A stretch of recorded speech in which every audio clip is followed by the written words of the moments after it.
ഇഫ്താറിനും പെട്ടെന്ന് തന്നെ പോകേണ്ടതുള്ളതുകൊണ്ട് ഒരു ചെറിയ കുട്ടിയെ വളരെ സാഹസികമായി രക്ഷിച്ച സംഭവം നമ്മുടെ പത്രത്തിലൂടെയൊക്കെ വായിച്ചറിഞ്ഞിട്ടുണ്ട്.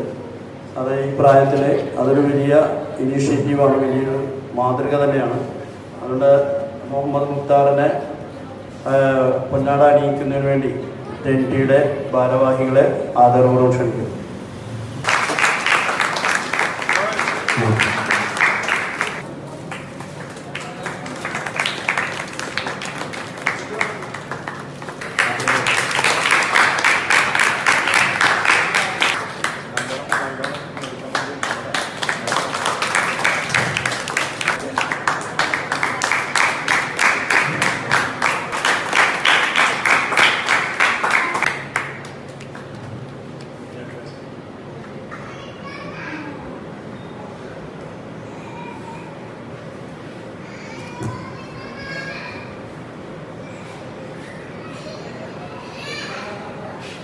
ന്യൂസുകൾ ഈ ചാനൽ ഷെയർ ചെയ്യുക, സബ്സ്ക്രൈബ് ചെയ്യാൻ മറക്കരുത്.